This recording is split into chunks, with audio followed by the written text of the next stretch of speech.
Cup weekend and fuck all sunshine on Leaf. Get it up, yeah. Hibees. I joke, I don't mind them, but they were absolutely fucking rancid after banging on for 2 weeks about the ball was definitely out. Well, you're definitely out the cup. Anyway, more the intro.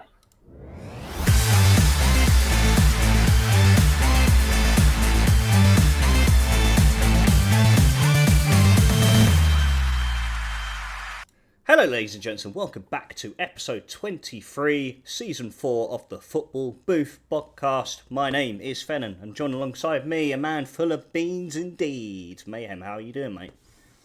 That's it, mate. All of a sudden, the nights are getting a wee bit lighter. Spring seems just around the corner, and when springtime rocks up, so does Hampden football. So yeah, mate, we're back to one game a week. You know, imagine being us and being the most dominant team in Scotland, and now we get a week to build on the tactics. You know, Brandy's got us in a good place. So yeah, mate, all good. All good, all good. I wish I could say the same with spring here, but this is the thing with Swedish weather. It teases you.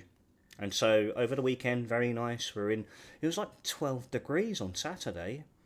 Went out in shorts and everything, going to the boozer, playing a bit of darts.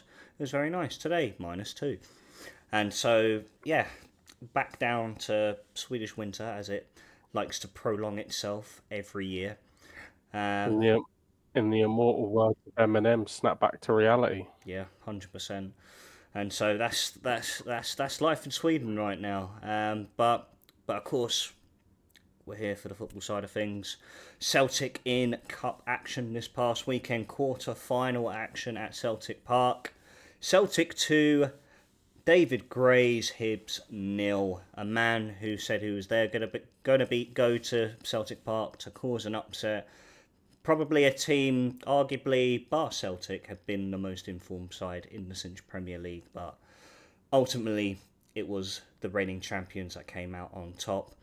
And definitely a few speaking points from that game from what I saw.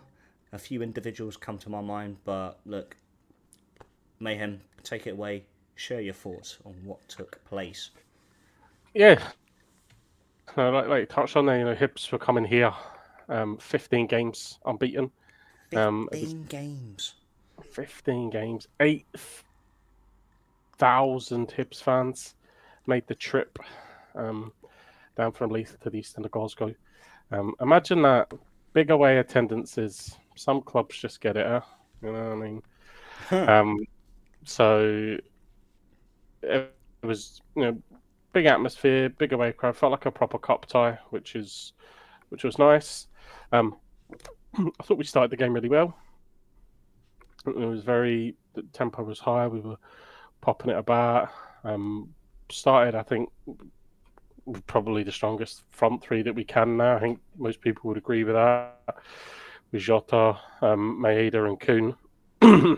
Nicholas Kuhn looked really sharp. Was going cutting inside, going past the wing back and playing balls and having shots, and we were on top. That kind of fizzled out a wee bit. Hibs started to find their feet, started to come back into the game. Their only really moment of note is when I think it's Carter Vickers comes across and clears the ball out for a throw in at the dugout, and I think it's Josh Campbell runs and gets the ball and just picks one of the balls up and throws it, and he's about 15 yards down the line from where it should have been taken, throws it in, Bowie's in on goal, and thankfully Casper stands up to it. And, the referee, Welsh, just, it's grand, don't worry about it. Don't worry about it, it's fine. Is it right? Beautiful officiating. We're not going to do that this pod. We'll leave it. No, come on, let's have a week off. So, yeah, I'm trying to think of another moment. I don't think Casper had too much more to do. We fizzled a bit. The tempo slowed a little bit, and we wasn't quite popping it about the same way we were the first sort of 10, 15 minutes. There was a few blocked shots. Tatty had one blocked. Schlupp had one blocked. Tatty hit a lovely shot from the edge of the area, but the keeper gets up and makes a really good I'll save. tell you what, Jordan Smith, he pulled a good few string full of saves in that game, and it easily could have been more than what the scoreline said. Yeah, 100%. He did have a really good game. And then Jeffrey Schlupp gets the ball. He's out on the far side and gets past his man and cuts the ball back in. Goes past everyone. Kuhn stealing in at the back post. Hits it kind of middle of the goal again. Like you said, Smith gets down, makes a really good sharp stop. Unfortunately for him, the ball bounces up in the air, and who's Johnny on the spot? That man Maeda, and thumps the ball home from 2 yards out, and 1-0 up. And from then on in, we controlled the game and look, we probably should have scored more. Maeda will look back and think he probably should have had a hat trick. Yang come off the bench and had a decent enough chance that he just gets nowhere near in the end. I thought Luke McCowan again come on and had a really positive Unbelievable impact. again, yeah. For the assist for the goal that kills it from Adamida, which is nice to see him getting on the score sheet as well.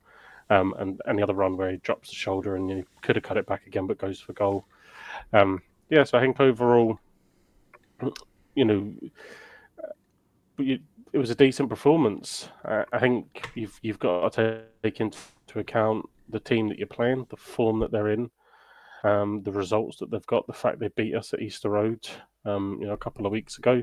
This is a team banging form that probably saw the Scottish Cup as their best chance of silver. And if they'd have got past us, they're going into a semi-final draw with Hearts, who they've obviously just beaten, Aberdeen, who they've had positive results against this season. Showed Rangers how it's done. Yeah. As well. Exactly.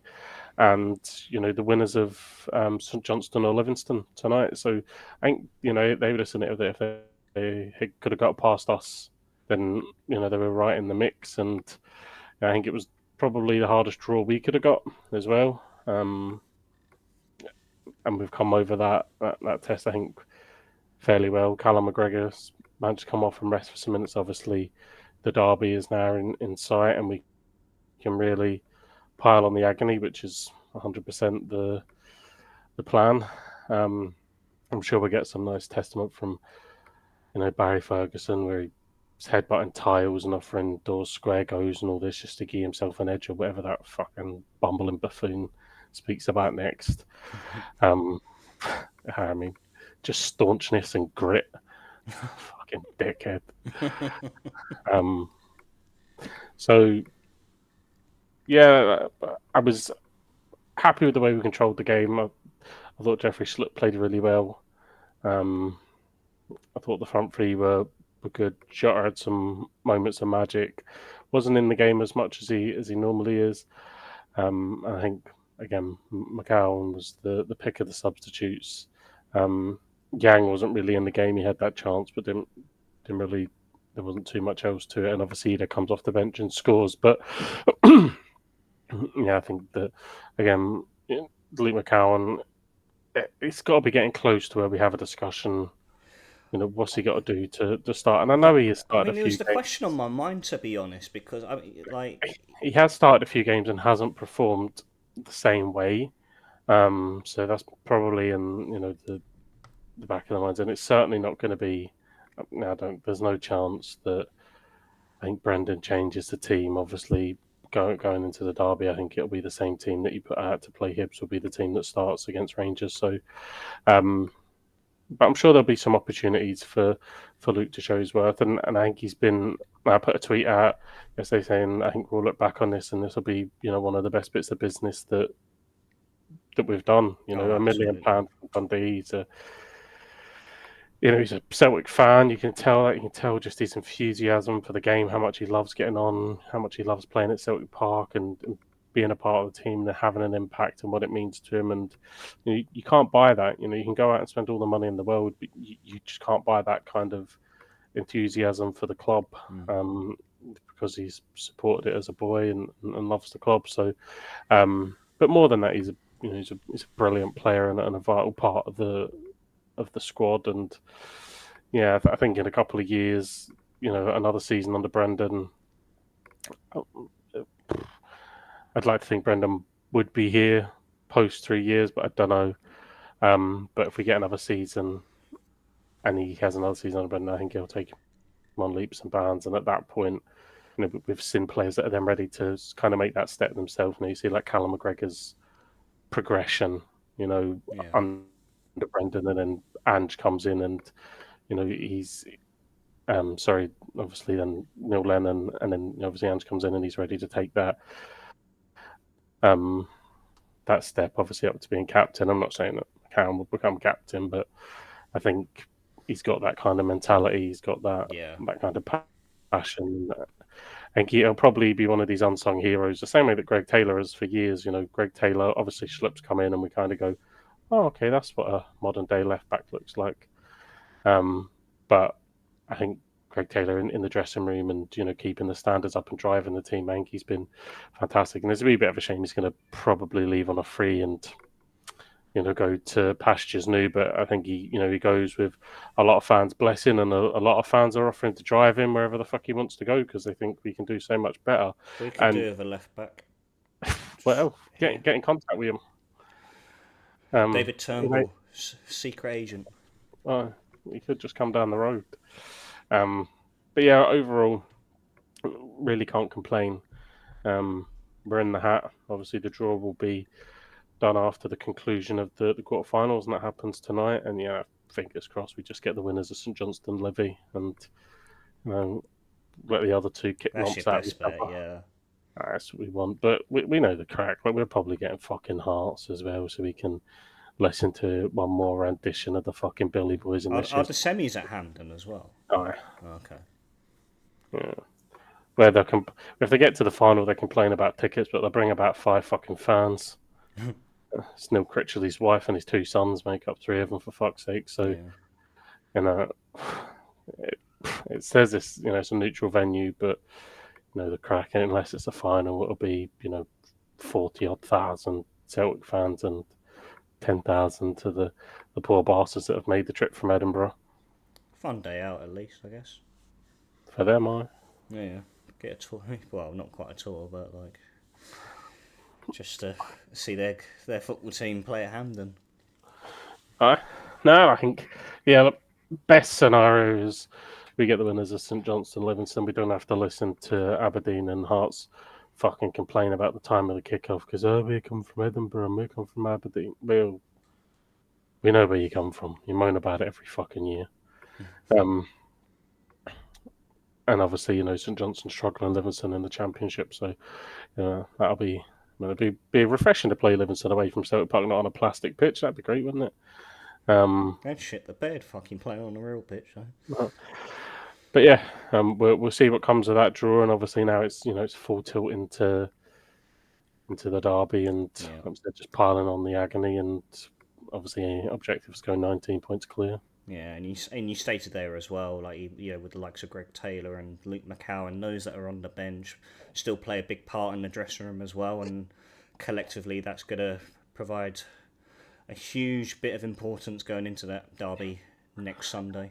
Yeah, I think Callum sets the standard. Obviously, I think he was a very close understudy to Scott Brown and saw the dominance and see the mentality and the culture that he created as captain, and he does it in a very different way. But he leads the boys into battle, and we've got some wrongs to right. There's no doubt.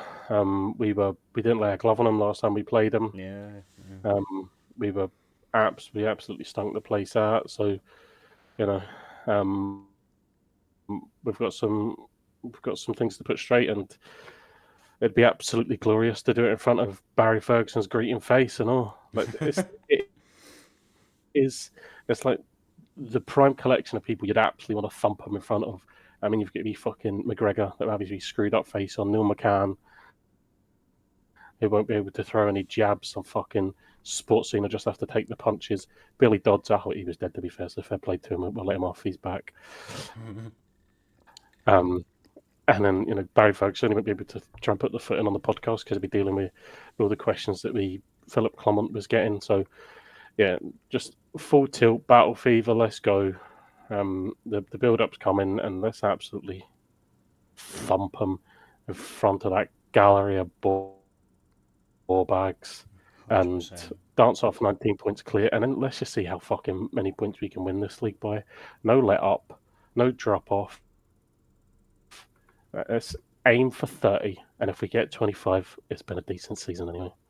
Do we know what the biggest points gap has been in the past, like in terms of like history?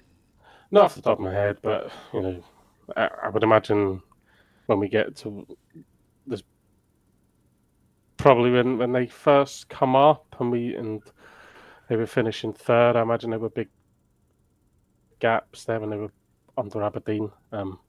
But if you get over 20 points, it's fucking great crack, isn't it? Oh, 100%. It really is. But yeah, no, all eyes will be set on Sunday's fixture, and I'm all here for it, man. 19 clear, let's fucking do it.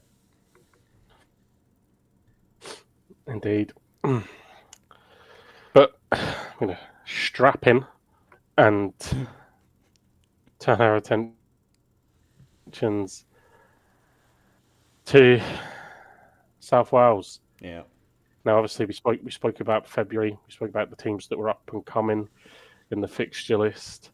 Now, I've only watched the highlights, so they can be sort of very deceiving on a game of football. I haven't looked at any stats or anything like that. But the Sunderland one felt more of a sucker punch. The Burnley one, looking back on it now, you could have pinched some, but you also probably could have. They could have been out of sight. They probably should have had a penalty as well. Looking back on it retrospectively. Yeah, no, I think, both games were summed up in different ways.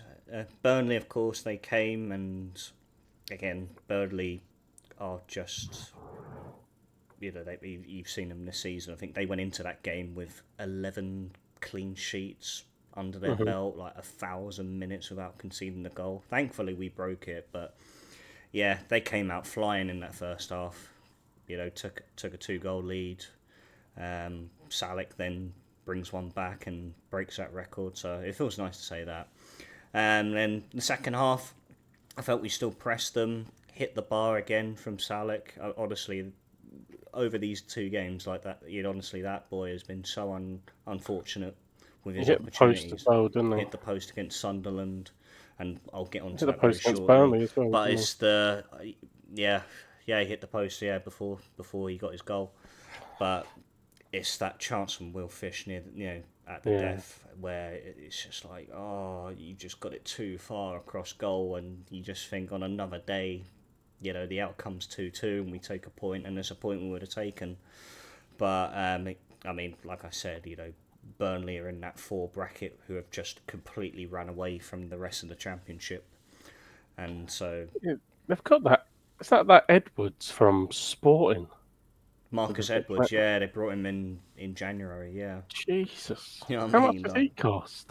I think they brought him on loan. They brought him in on loan. I don't know if there's a future fee clause involved, but again, the caliber of players they've got. Taking a fucking Champions League player. Do you know what I mean? And it's so hard to compete with these sides.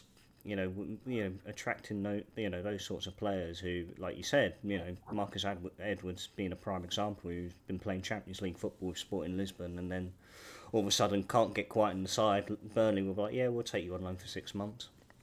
Yeah, but yeah, it was a difference in quality with Burnley, and you could see from the 2 goals, the first one where they pull a ball back, and the first time finish from Brownhill near post completely catches Ethan Horvath wrong-footed. And it's, there were goals where you just couldn't really complain about. But the Sunderland game, you can, because we started horribly, completely wide open at the back. Sunderland had all the space and the time in the world to play triangles. They find space to what's his name? Mayemba? Is it Mayemba? Mayenda. Yeah, in acres of space, picks his spot, and would again clutch like within the first 2 minutes, and it was going to be an uphill battle from that point on. But this is the thing, like, we just throw ourselves in these situations, and Omer Riza's game management comes into play here as well.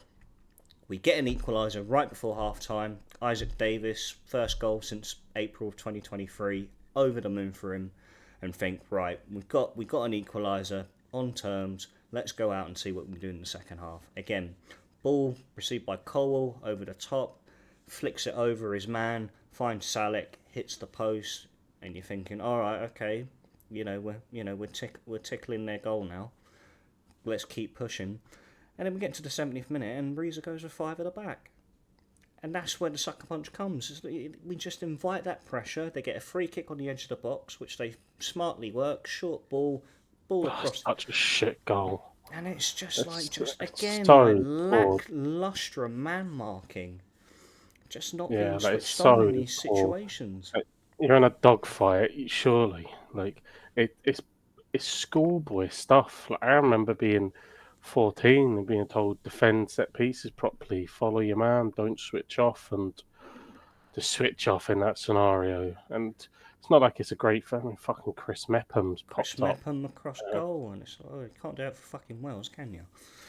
And so, yeah, no, it was a really, really disappointing outcome. And like I said, these small mistakes, these minor errors, are going to provide the big difference. Because you look around us, Derby got a result on the weekend, Portsmouth beat Leeds. That was mad. It was. It really was. And so, teams aren't going to lay down for us, to accommodate us in terms of us staying up. Again, huge game tomorrow night, home to Luton, and then we go to Ewood Park on the weekend. And I just write us off whenever we play away from home. We've had one away victory all season, and so we've got to make the most of these opportunities when we welcome teams to the Welsh capital, and there's no bigger game now than Luton. And how many times have I said that, in the last few weeks? It's huge. I think Plymouth are gone now. I think we can draw a line under Plymouth Argyle. They've had some disappointing results. I think that has moved them to the foot of the Championship, and I don't think there'll be another resurgence. They were poor against Hull, barely registered anything. God love you if you made that trip, including you as well, Pieface, if you're listening. Feel bad for you, mate. I think they're gone. Had there be resurgence, had there be cup run that was kind of fueling them, I think they're gone. And then, I think it could be. It honestly could end up being a last day thing, and it's so important, like you said, in making sure that when teams are coming to the Cardiff City Stadium, that you're picking up points. And Luton is it's a massive game. Yeah, no, huge game. And yeah, I mean, in terms, I think there's been some strong individual performances. I'd bring his name up all the time, but I think he's got a real eye for goal. Yusuf Salek, Robbo, who's our top goal scorer, still provides a big difference. But we just got to show a bit more resiliency when it comes to defending possession, and we have demonstrated that. We've shown it against fucking Villa. That when it comes down to defending these scenarios, we are capable of doing it. But we were just so fucking flat against Sunderland, and but I think we I won't be too harsh on the Burnley game. But yeah, there was no excuses for the 2 goals at the Stadium of Light. I think probably to not come to make sure we're not coming across completely biased. I think you are maybe fortunate in the modern game that you get the goal at the Stadium of Light. The way that obviously Yusuf Salek goes up and collides. I called for the foul there as well. I really thought that was going to get called back. I really thought it was, and I think VAR would have played its part if it was. Yeah, and when you get, and that's what I mean. I guess that goes back to the game management. When you get the rub of the green, and okay, you don't get it when you used to say like it's the inside of the post and the ball could go anywhere, and it sort of dances across the goal line and goes up the byline and they clear it. But when you do get a wee stroke of luck, when you're in that dogfight, it's fallen to Isaac Davis and he slammed it in and it's 1-1. You just need that grit, like just do your jobs. And if they cut you apart, then they cut you apart. They're flying high this season. They're going for the playoffs. If they cut you apart, then they cut you apart, and you just say that was a good goal. But yeah, to get undone from a set piece. Yeah, and like I said, the game management played its part as well. Like, why suck out any form of attacking intensity we had was completely drained from us. It's happened every single time Riza's done it. When he's switched things up, he's brought off one of our attacking players, brought on another defender, and it just leaves us really bare when it comes to trying to get him on the break. So difficult to take, but look, I mean, we looked at these two fixtures on paper, and they were never going to be winnable games. We can, again, it's one of those situations where we've just got to treat it like the Leeds game. We've done them now. We've got to put them behind us, and we've got to just focus now going forward. Yeah, but, Luton tomorrow night. It's 3 points or nothing. Like not winning is a failure tomorrow night. If we can go to Blackburn, get a point at least, then okay, steadies us a little bit more. Then we go to, I think it's Oxford we have at home, winnable game. I think again, I haven't got the fixture list in front of me, but we got some possible points from games coming up. West Brom's coming up as well, isn't it? West Brom, I think, is a little bit further away. Sheffield Wednesday, I think we got at home. I think that's before West Brom. And they've dropped off a wee bit, but they have a little bit. They got a decent result, didn't they? Yeah. So yes, Luton. Obviously, Luton up next, and away to Blackburn, then at home to Wednesday. Okay. And then back-to-back away games, QPR and Preston, and then home again. to Stoke. I'll feel more confident going to Deepdale than Loftus Road, because Loftus Road we haven't had a good performance there since that Ruben Colwill free kick.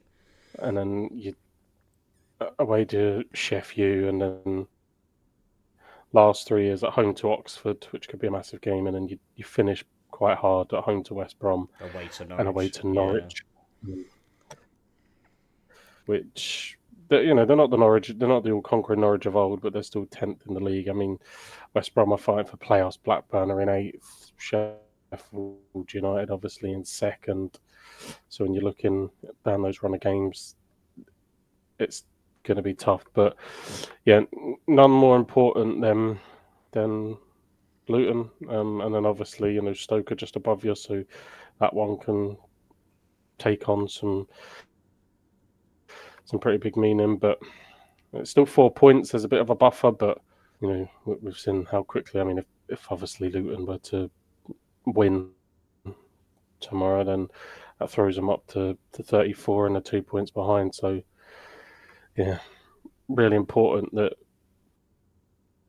you go out and pick up that result and edge yourselves a little bit further away from the drop zone.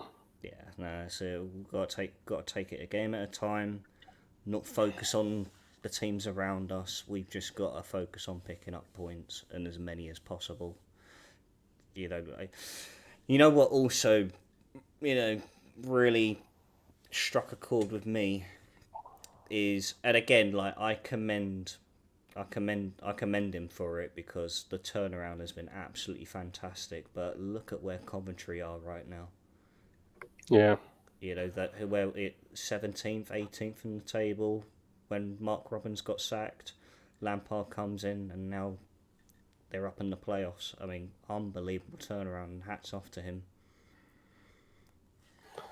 Yeah, he's done fantastic. Obviously, I think they got a really late winner on the weekend as well. to keep that momentum sky high. I think they scored like the 90th. Against Stoke as well. Yeah. It's a really late goal. So yeah, I think Lampard had a really good record in the Championship. It's only when he's gone up to the next level that Yeah. he struggled with Everton and Yeah. Because Chelsea. did really well at Derby. Yeah. So look, he's still very young in his managerial career, and that's why I think all of him and Gerrard and people like this is sometimes you get the big job too soon, and it doesn't work out. Look at Gerrard going to Villa, falling flat on his face. If it wasn't for COVID, he would have been sacked from Rangers, and obviously turn it around and um, won their league title and stopped 10 in a row, which is obviously probably the best thing he's ever done in his career. Didn't win a league title at Liverpool. I guess he won a Champions League. So, but the only league title that he's ever won, gets himself down to Villa, and with apparently a wealth of riches, because Unai Emery's gone in there and delivered brilliant things. He couldn't get that squad firing. Yeah. And so I think Lampard building himself up. He's clearly a good coach. You've seen that when he was with the kids at Chelsea, and he did a good job. And he's gone to Coventry and in delivering in Derby. So yeah, look, Coventry are a team that no one will want because of the run that they're on. And yeah, he's done a great job. And Mark Robins being sacked was not a popular decision whatsoever. No, I think we even sat here and were, in agreement I that it stand. was the wrong decision to I make. still stand by it. I don't really give a shit if he's gone on the run. It was utterly disgraceful from that board to not give him the time to turn that around. Yeah. Because I think he would have. I mean, they were they were a gnat's whisker away from being an FA Cup final. You know what I mean? So I think he would have. If a couple of penalty shootouts had gone his way, then how different the story could have been for Coventry. They could have been sitting top of in the top division and going from strength to strength. Alas, it hasn't worked that way, and obviously he paid with his job. But yeah, Lampard's come in and done really well. So hats off to him. Hats off to him, and yeah, it goes to show that they were right on the money. When it did come to the second of Mark Robins, they had to get the next appointment right on, and they hit it right on the money with Frank Lampard. I don't know what it's going to be like though when it comes to the situation with Omer Riza. Whether we stay up or go down. I mean, if we do go down, then of course Riza's shown the door. But I'm intrigued to see what the board do if we were to stay up. I mean, either way, it's going to be a big summer. It feels like it's been a big summer for the Bluebirds the last 4 seasons. Yeah, and every time you think that the summer's gone well, that seems to you go lose your opening 7 games, don't you? Yeah, that seems to be the omen that sort of throws it out the window. I know that this name's obviously been battered around loads. I think it may be heavily dependent on what happens at the club that he's at right now. But obviously Nathan Jones, if that, do you think that would be someone that they would go and potentially try and bring in the summer, or is there any names? Is there any talk? Because obviously Omer Riza's only on an interim contract, and he's had good days. Obviously the scoreline behind you, reflects a very, very good day, but still very raw. And I don't think Cardiff City at this moment in time can develop a manager. Yeah, no, of course. Yeah, I think when it comes to Omer Riza, I've sat here and said that he's got a great rapport with the players like him, but at the end of the day, football is a business, and if he doesn't get results, then you'll be He hasn't. Yeah, for a while now. Yeah. If he does, if he doesn't get points, then he'll get thrown to the wolves, and that's just the way football is. Even if Cardiff stay up, I think they have to sit down and say, "Look, thank you. potentially the next manager coming in, depending on who it is and if they want to bring their own team or they have their own team, maybe they keep Omer Riza around the team because of the relationship he has with the players. Yeah, I don't know. yeah. I don't know if that then maybe creates some issues with the new guy coming in. That guy was the gaffer. I'm now the gaffer. Who are they listening to? So maybe he doesn't want that. I don't know. But I think you need a real settled manager Yeah. and let that part of Cardiff just be nice and calm. Because even when it was under Errol Bullitt, there's all this chat about contracts and there's so much stuff going on behind the scenes. Not most of that wasn't Bullitt's fault. There was the stuff with Nance and obviously Yeah. the Salah transfer and all that kind of carry on. There's protests, and obviously that's with the owners, but that's through the fact that the owners seem to make the wrong decision every single time. These are all businessmen.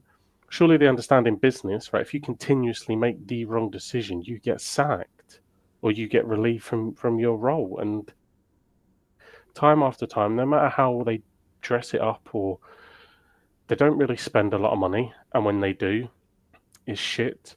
The fact you went and spent 2 million on David Turnbull, I could have saved you £2 million, and I am just Could have got Luke McCowan I'm, instead. fuck you. I am I'm just a normal guy here that watches football, and I could have told you that David Turnbull going into an Errol Bullitt team that wants to press will not have success. He won't. Yeah. He doesn't have that engine. He doesn't have that energy. Like he was never right. The reason that Ange Postecoglou let him go, main reason, wasn't good at pressing, was brought by a team that wants to press. Well, to be honest, I couldn't really decide what kind of style of football Errol Bullitt wanted to play. We were talking about he wanted to play pressing football. We looked like a team that was asking to be pressed based on the opening start of the season. Yeah, everything just seemed disjointed, and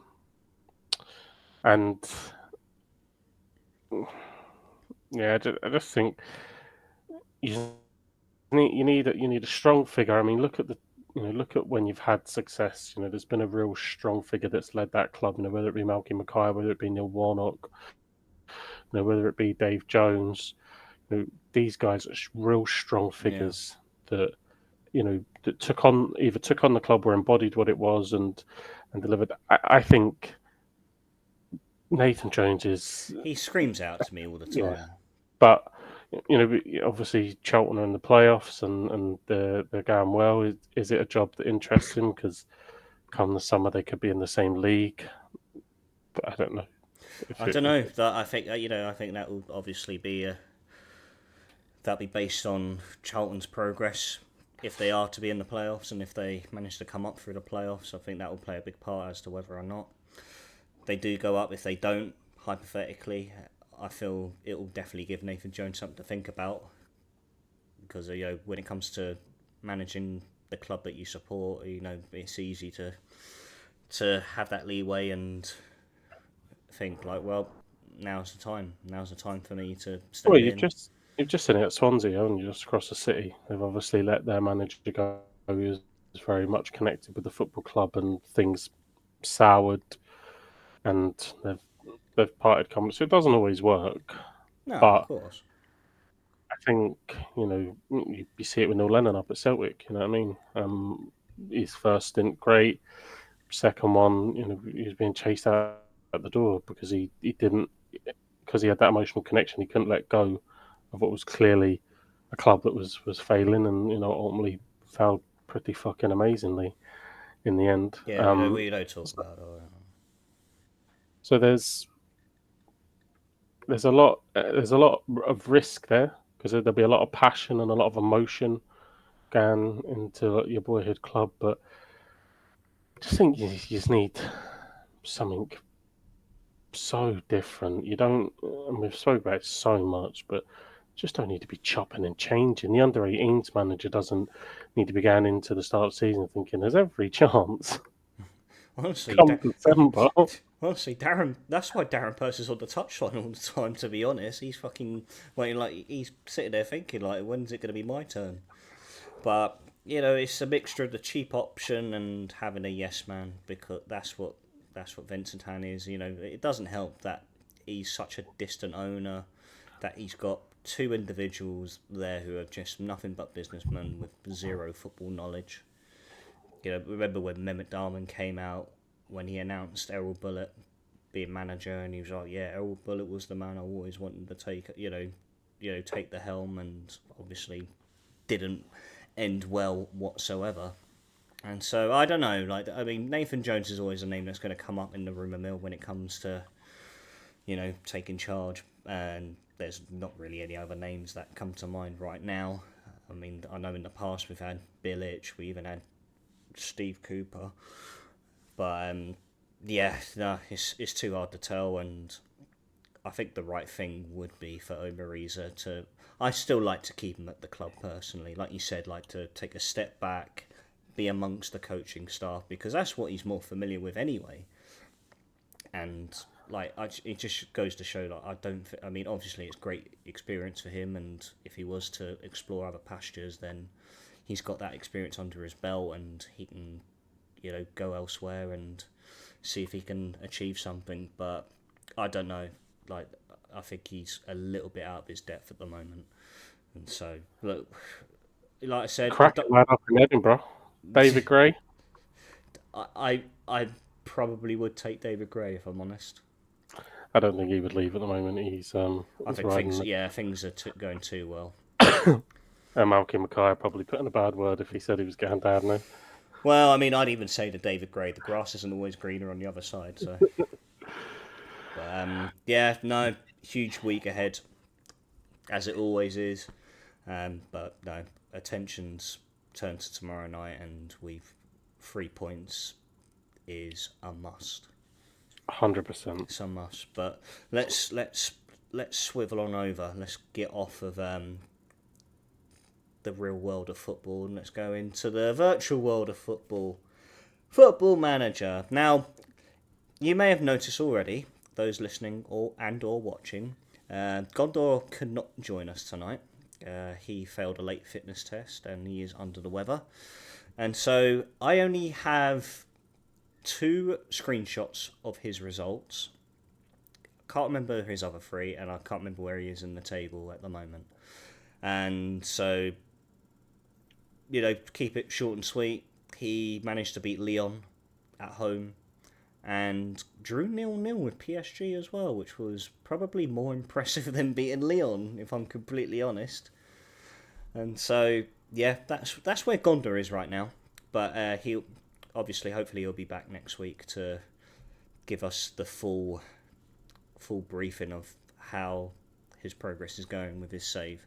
I think I'll go next because we'll get on to you in a moment, Mayhem, because you've done a shit ton more than I have. And so I've did my 5 games, and I must say things are going a little bit too well for me right now.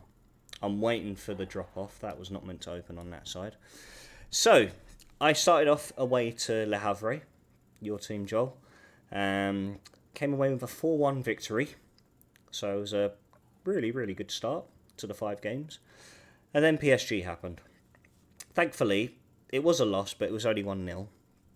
Was a bit disappointing not to grab something in the second half, but it's PSG, it's what you expect. Away to Montpellier, unfortunately, I only managed to hold them to a point. 1-1 it was in the end, which was... I don't think it was that bad. Like I said, I'm still expecting a drop-off at some point in this season, and I thought Montpellier was going to be it. And I really thought it was going to really drop off when I went away to Lyon.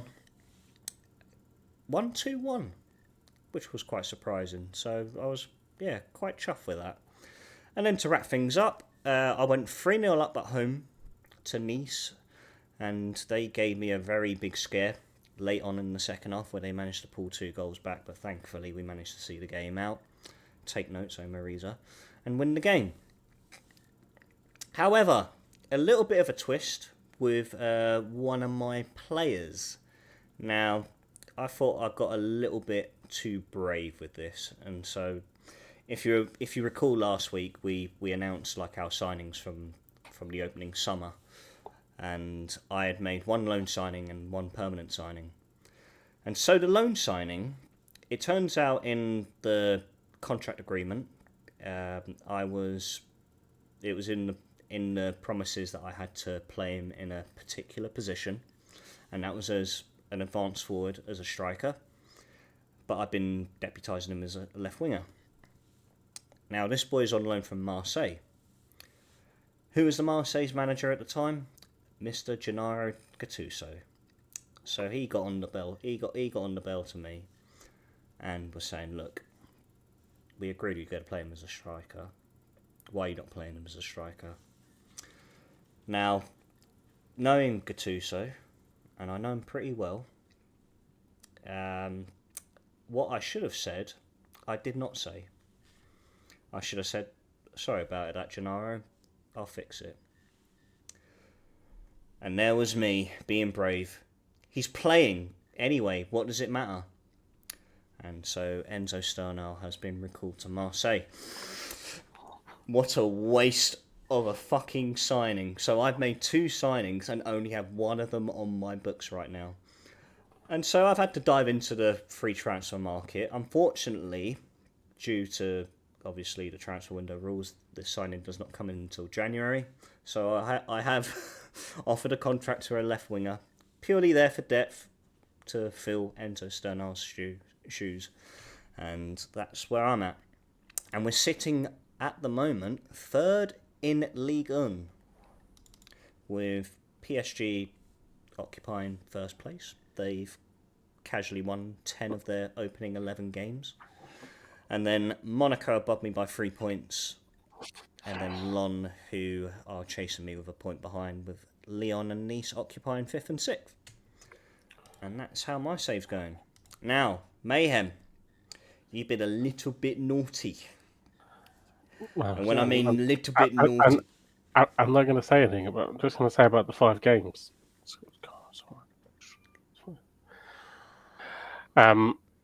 So as we all know, I had the start of dreams. It was unbelievable. Played 5, lost 5, propping every bastard up. I don't know how you say bastard in French. Les bastards. I don't know. That's probably racist. Oh, spot on. They're staying in as well. So, well, they're not a race. It's bigotry at best. Fucking Exactly. So I played 5 games. My 6th game was Marseille. This is an all-conquering Marseille that are currently invincible in Ligue 1 at the moment. And because it's FM24 and you're the weaker team, and I was being a wee bit more pragmatic and a bit cautious, the only way the game knows how to even that up is red cards. Yep, you guessed it, another red card. So I lost that 1-0. So at this point, I've played 6 and I've lost 6, and I'm wondering how I can download this save onto an SD drive and throw it into an incinerator and just pretend that my FM's broke and I can't play it anymore. But I think... Oh no, I can't open my documents. I'm thinking, right, next game, angers. I'm pretty angry as it is. But is it pronounced Angers? I don't give a shit. It's angers. I know where this is going. We're at home. And I think, right, one more game. I draw that game 0-0. Okay. I don't currently... So that's my first point. Praise the Lord. I can't pull you up the stats, right? But I batter them. It was biblical how I did not score. And this has kind of been a thing, that my strikers aren't very good. So I think, okay, right, I've got my first point. That's something to build on. And then FC Nantes away from home. Adan in and around me. Please tell me you beat them. I did not. Oh. You owe us 120 million, you bastards. True 1-1. but thinking, all right, okay, 2 points. Oh, you didn't lose. Oh, that's fine. Yeah, I'm not going to finish with a big donut here. 2 points. I would have snapped your arm off for 2 points after the first 5 games. I'm not returning to the platform with another donut, another French donut. So 2 games left, and that was against Auxerre, who obviously are recently promoted, and Montpellier, who are recently utterly dog shit, apparently according to French football. Um, so Auxerre happens at home, and I'm thinking, if I don't win this, I am relegated, and I don't know what happens next. As Stu pointed out, what happens if one of us gets sacked? I don't know, but I was about to find out. Um, and they go 2-0 up. Okay. I just kind of lost my head. So I was playing a 4-3-3. That turned into really a 4-1-5, trying to get back in the game. And this is where we have to have a special mention for Yasin Ketcher. Yasin Ketcher. What a man! What a man! Picks the ball up from 25 yards, slams it in the top corner just before half time. 2-1. Okay, back in the game. We get in, we give him the rollicking at half time. 48th minute, free kick, Yasin Ketcher, bang, top corner, 2-2. Absolute scenes from the 12 people that have turned up for La Havre. 85th minute, we get a winner. We've actually won a fucking game. It is party time. The open top bus is around. We're here to parade our 3 points. I didn't think it could get any better. And then we've just done the unthinkable. We've gone away to Montpellier. We've kept a clean sheet. We've bagged 2 goals. And we've beat Montpellier. So, yeah, not only lost 1. And that is, like as you've alluded to, I have played a little bit further on. So I'm a little bit ahead of where you are. And Marseille are still all conquering. Haven't lost a game. So in reflection, losing 1-0 to Marseille is obviously still a loss, but it could have been a lot worse. I have seen some scorelines from this Marseille team. Also, Mason Greenwood. I may need to enable the editor and delete that little shit. Well, I Because don't know he why. is I don't know why he's fucking in anyway. I know he's playing in real life there, but currently sickens me. Top scorer in the division. He was who scored against me as well for Marseille, which did make it a little bit tougher to take. But I guess to make myself feel better, the red card was on Greenwood, so swings and roundabouts. So Probably on yeah, himself. just at this point, after that, I was sitting just outside the drop zone. Montpellier, obviously in there, Auxerre in there, and I know some other bumfuck team that I'm hoping will be below me come the end of the season. Okay. So slowly but surely, we're knitting things together. And yeah, I think it's probably best. So next time we can probably kick it to probably 10 games and come back with a fuller update, because that should kick us probably to the end of January if I'm gauging where I am in mine. That'll probably kick us to the end of January and get us through that window, and then set us up nicely for the back end of the season to kind of wrap up, maybe 2 episodes to wrap up Yeah. the So season. we're going to 10 games then, yeah. Yeah, well, I only have to play 2, and I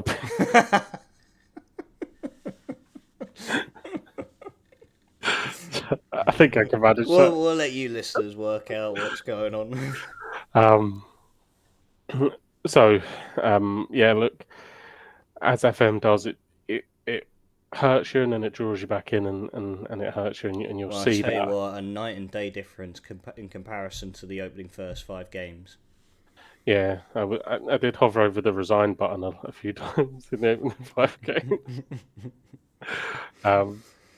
But no, it has been good. Like I said, Yasin Ketcher, what a man, what a player. I'll keep him in mind. Well, you can't sign him because he's in my team. I'm not worried about signing him. Well, he's not on us. We can too. Sangante, you said Sangante. Oh man, oh biggest god. biggest value. Well, we go again next week. We're up next to 10 games. 2 for Mayhem. So I will pass on that information to Gondor. I'm pretty sure he'll be delighted to hear. And we'll see what next week brings. But it is that time. Unfortunately, I could sit here for another 2 hours and chat to you, mate. But we're going to have to wrap things up. But Mayhem, thank you, as always, for joining me this evening. Massive best of luck. Don't know if you even need it. For Sunday's Crunch Derby game against Barry Ferguson's own. Best of luck, mate. Ladies and gents, thank you very much for tuning in. If you are new to the Football People Podcast, we are available on all audio platforms, including Spotify, Apple Podcasts, and Audible. If you're watching us over on YouTube, please don't forget to like, subscribe to the channel if you're new, ring that bell for notifications. And until next time, ladies and gents, I bid you all good night and the star.